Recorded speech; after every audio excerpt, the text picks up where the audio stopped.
اسی نام یافتہ میں سے ایک نام یافتہ لکھ رہا ہے انفاس العارفین میں کہ میرے باپ یعنی شاہ عبد الرحیم بیمار ہو گئے اور ان کے باپ یعنی شاہ عبد العزیز تشریف لائے. کہا بیٹا حضور آ رہے ہیں, تمہاری جو یہ پانتی ہے نا جس کو پنجابی کہتے ہیں پواندی, اردو میں پانتی, پاؤں والا علاقہ یہ جیسے یہ پاؤں ہے, تو حضور صلی اللہ علیہ وسلم نے ادھر سے آنا ہے, انہوں نے کہا چرپائی کو یوں کر لو یا یوں کر لو تاکہ ٹانگیں اس طرف نہ ہو, یہ ادب کا تقاضا ہے. آج کل تو میں نے دیکھا ہے وہاں پہ سیدھے ٹانگیں وہاں کر کے بیٹھے ہوتے ہیں. یہی وجہ ہے کہ آج یہ وہ مسلمان نہیں, یہ مغلوب ہیں کفر اور یہود اور مشرکین کے مغلوب یہ مسلمان ہیں, مغلوبین ہیں. یہ وہ غالب تھے, یہ مغلوب ہیں. وہ غالب اس لیے تھے کہ ادب مصطفیٰ تھا, یہ مغلوب اس لیے ہے کہ حیا پیارے نبی کا شرم ان کے دل سے نکل گیا. اب انہوں نے فوراً جو اٹھے چارپائی انہوں نے سیدھی کر لی, ادھر سے چارپائی ایسے کر لی, جو ہی ایسے پیچھے ہوئے. وہ ان کا ایک مجلس چل رہی تھی مراقبہ, ایسے اونگ سی آئی, حضور صلی اللہ علیہ وسلم تشریف فرما ہو گئے. آپ تشریف فرما ہو گئے, آپ کو گود میں لے لیا. ایسے اوپر ایسا یہاں بیٹھے نا سراندی کی طرف, ایسے بچے ایسے گود میں لے لیا, ایسے گود میں لے لیا. اب کہہ رہے ہیں کہ میں نے رونا شروع کر دیا. شاہ عبد الرحیم کہتے ہیں میرے آنسو جو ہیں جناب کے اس پہ گر رہے ہیں. سبحان اللہ. یہ ہے تصوف اور یہ ہے تمسک, توسل, استمداد, تینوں چیزیں اس سے ثابت ہیں کہ جب تم وصلت رکھو گے, وصال رکھو گے اپنے یار سے, تو پھر اس سے استمداد مدد بھی پہنچتی ہے اور وصال بھی ہوتا ہے. آپ نے کہا کہ شاہ عبد الرحیم تجھے کچھ نہیں ابھی ہوگا, کیونکہ اس وقت انہوں نے, اس وقت حکماء یا ڈاکٹر جو تھے انہوں نے لا علاج کر دیا تھا اور امید زیست باقی نہ تھی زندگی کی. حضور نے بشارت دی کہ ابھی تم مرتے نہیں ہو, زندہ رہو گے, تمہاری زندگی ہے. ایک تو یہ زبردست بات, ابھی تم نے مرنا نہیں, ابھی تم زندہ ہو. خوش ہوئے چلے, بشارت زیست بھی مل گئی اور سب سے بڑی زندگی بھی خود مل گئی. ملے حضور تو زندگی نہ ملے, وہ جانے جہاں تمام نفوس کی جان, جب وہ زندگی خود حیات مل گئی, زندگی مل گئی, لائف مل گئی, زندگی مل گئی, تو پھر یہ زندگی نہ ملے. حضور نے کہا ابھی تم نے فوت نہیں ہونا, لمبی زندگی ہے, تم نے ابھی کام کرنا ہے مشن کا. بڑے خوش ہوئے, دونوں چیزیں ہو گئی. پھر دل میں خیال آیا کہ بڑی حسرت تھی کہ حضور کا کوئی منہ مبارک بھی مل جائے. حضور نے حضور نے اپنے چہرہ اطہر پہ سبحان اللہ ایسے ہاتھ پھیرا, داڑھی مبارک سے کچھ بال, 3 بال ہاتھ میں آ گئے, وہ عطا کر دیا. اب میں یہاں ذرا رکوں گا, میں آپ کو بتاتا چلوں کہ حضور صلی اللہ علیہ وسلم کا علم, حضور صلی اللہ علیہ وسلم کی طاقت, حضور صلی اللہ علیہ وسلم کی عطا کیا ہے. ہم مسلمان ہیں نا, ہمیں اپنی نبی کا مقام و مرتبہ معلوم ہونا چاہیے. گرچہ آج تک اس پہ بحث ہو رہی ہے, انتہا تک تو کوئی نہیں پہنچ سکتا, لیکن حصہ بقدر جسہ جتنا ہمارے ذہنوں اور دلوں میں, اذہان اور قلوب میں آ سکتا ہے, ہم اتنا بیان کر سکتے ہیں. اور یہ بھی انہی کی توفیقات میں سے ہے, ورنہ میں تو ناچیز ہوں انہی کی عطا سے. یہ عطا در عطا انہی کی ہے اور یہ سخا در سخا انہی کی ہے. اللہ اکبر, اللہ اکبر. سب سے پہلی بات کہ شاہ عبد العزیز کہاں تھے؟ وہاں پہ تھے. ان کو خواب میں بتایا گیا کہ حضور آ رہے ہیں, اور وہ آئے. کیسے پتہ چلا؟ پتہ چلا اللہ کے بندوں کا کوئی اندر کنیکشن ہوتا ہے, کچھ اندر رابطہ ہوتا ہے. آج کل بہت سارے لوگ کہیں گے یہ کچھ نہیں ہے, کچھ نہیں ہے.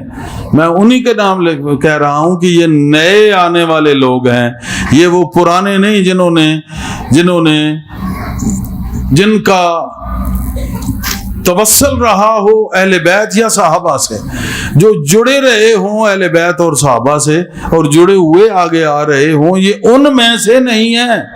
یہ اور کہیں سے آئے ہوئے پلانٹڈ لوگ ہیں، یہ وہ اسلام والے مسلمان نہیں ہے، یہ نئے اسلام والے کوئی آ گئے ہیں۔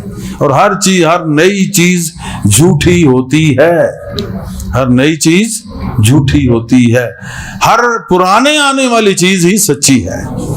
جیسا کہ ہمارا دین صحابہ اہل بیت سے ہوتا ہوا، اولیاء کرام اور علماء حق سے ہوتا ہوا آج ہمارے تک پہنچ رہا ہے، نسل در نسل۔ تو ایک تو یہ پتا چلا کہ ان کا اندر کوئی تعلق ہے، نبی کے پروانوں کا نبی سے تعلق ہے۔ انہوں نے بتایا کہ میں آ رہا ہوں، انہوں نے جب ان کو بتایا تو وہ آئے بھی، حضور صلی اللہ علیہ وسلم آئے بھی۔ پھر آپ نے کہا کہ تم ٹھیک ہو جاؤ گے، عطا کیا۔ پتہ چلا یہ قدرت ہے کہ نہ عطا کرتے تو وہ مر جاتے، گویا آپ زندگی بھی دے سکتے ہیں، آپ نے زندگی دی۔ اس سے یہ نقطہ بھی ثابت ہوتا ہے۔ پھر انہوں نے دل میں سوچا کہ مجھے منہ مبارک چاہیے، کہا نہیں، حضور نے یوں ہاتھ پھیلا، انہوں نے یہ لو، 3 منہ مبارک عطا کر دیے۔ تو پتہ چلا کہ دل میں گزرنے والا خیال پیارے حضور پر نور صلی اللہ علیہ وسلم پر منکشف ہوتا ہے، زبان سے کہنے کی ضرورت نہیں، دل میں اچھا خیال آئے حضور صلی اللہ علیہ وسلم پر منکشف ہو جاتا ہے، اور آپ نے عطا کیے۔ یہ 3 پوائنٹ ظاہر ہوئے۔ پھر پتہ چلا ہمارے نبی کی رفت، عظمت، طاقت، علم کیا ہے پتہ چلا۔ اب کوئی کہے کہ نہیں نہیں نہیں نہیں نہیں تو سمجھو وہ منکرین نبی میں سے ہے، عاشقین یا محبین نبی میں سے نہیں۔ اپنے آپ کو مسلمان کہلواتا ہے، لباس تم جیسا اس نے پہنا ہے، تم جیسے اس نے حلیہ بنایا ہوا ہے، یہ وہ نہیں ہے جیسے تم ہو، وہ منافق ہے۔ اسی طرح منافق کرتے تھے، بظاہراً حلیہ بناتے تھے، اندر سے پکے حرامی ہوتے تھے، مخالف تھے حضور صلی اللہ علیہ وسلم کے۔ ایسے لوگوں کو صحابہ نے بھی گال دی ہے، ثابت ہے صدیق اکبر رضی اللہ عنہ نے بڑی سخت گال دی تھی، جناب عمر بھی نہیں ٹلتے تھے۔ بہت حضور کا معاملہ ہے تو کبھی کمپرومائز نہیں کیا صحابہ نے، تو نہ ہی مولا علی اور اہل بیت نے بھی، یہ بھی میں آپ کو بتاؤں، نہ کسی مسلمان نے کبھی کمپرومائز نہیں کیا۔ کیوں؟ عشق کا یہ تقاضا ہے کہ یار کی بات نہ سن سکے، یار کا گلہ سن لے، وہ عاشق نہیں، وہ منافق ہے، وہ چبل قسم کا بندہ ہے کہ یار کا گلہ سن رہا ہے اور بک بک کر رہا ہے، کہتا ہے کہ میں محبتی ہوں، عاشق ہوں۔ نہیں، یار کا گلہ سننے والا عاشق نہیں ہو سکتا۔ تو یہ ہمارے نبی پاک صلی اللہ علیہ وسلم کا علم، طاقت، قدرت اور اہمیت اور عظمت و رفت ہے، بلندی ہے، آپ کی طاقت ہے۔ اس کے بعد جب آپ کی آنکھ کھلی، کن کی؟ شاہ عبد الرحیم کی آنکھ کھلی تو اور ہی عالم تھا، بخار جو بھی بیماری جو اتر چکا تھا نو بنو، جنت تو اب رشک کر رہی تھی، کیونکہ جنت سے اعلیٰ کوئی ٹیسٹ اور نشہ مل گیا تھا۔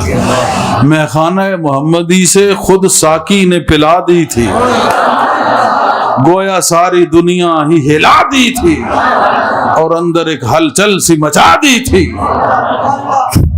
کیا خبر وہ کون سی میں اس یار نے پلا دی تھی۔ سبحان اللہ سبحان اللہ سبحان اللہ۔ اللہ کے بندوں کا کیا حال ہے، تو اللہ کیسا ہوگا، اس کا محبوب کیسا ہوگا، یہ تو اس کے بندوں کا حال ہے، وہ خود کیسا ہوگا۔ بندوں سے خدا کا پتہ چلتا ہے، اور جب بھی خدا ملا ہے بندے میں ملا ہے، یا بندے سے ملا ہے یا بندے میں ملا ہے۔ بہرحال اتنی اس کیفیت اعلیٰ میں بھی آپ نے فوراً ہاں دیکھے، وہ کہا کیا تلاش کر رہے، وہ کوئی چیز تھی، ہاں وہ منہ مبارک تو دیے تھا سارا کچھ، اصل وہ منہ مبارک مل نہیں رہے، بڑے پریشان ہوئے ایسے۔ پھر جھٹکا لگا تو حضور صلی اللہ علیہ وسلم پھر متمثل ہوئے سامنے، سرکار نے فرمایا گھبراؤ نہیں، نیچے گرنے بے ادبی کے ڈر سے میں نے تکیے کے نیچے رکھ دیا۔ ارے جن کے بالوں کا یہ ادب ہے کہ وہ خود کہہ رہے ہیں میرے بال جو ہیں وہ نیچے نہ گرے، انہوں نے خود اپنے دستے اقدس سے اپنے منہ مبارک تکیے کے نیچے رکھ دیے، اور چہ جائے کہ وہاں کربلا میں خون آل رسول تھا کیا حال ہوا۔ اس طرح بھی میں توجہ دلاتا جاؤں، اپنے بالوں کا یہ ادب کہ نیچے نہ گریں، تکیے کے نیچے ہیں، اور وہاں وہ بال، وہ ان کے بچے، کیا ہوا؟ یہ تھے مسلمان کرنے والے جو آج بھی اپنے آپ کو مسلمان کہلاتے۔ کافروں نے کیا، مشرکین یہود نصارہ نے کیا؟ نہیں، کلمہ پڑھنے والا۔ ادھر وہ جماعتیں کرا رہے تھے، ادھر یہ جماعتیں۔ تو بال کا یہ ادب اور خون کا کوئی ادب نہیں۔ ذرا لمحہ فکریہ ہے، فکر کرو، غور کرو کہ اس آل کا کتنا ادب تھا اور اس امت نے کیا کیا، اسی کی پاداش میں آج تک یہ دھکے کھا رہی ہے، یہ ذلیل ہو گئی ہے۔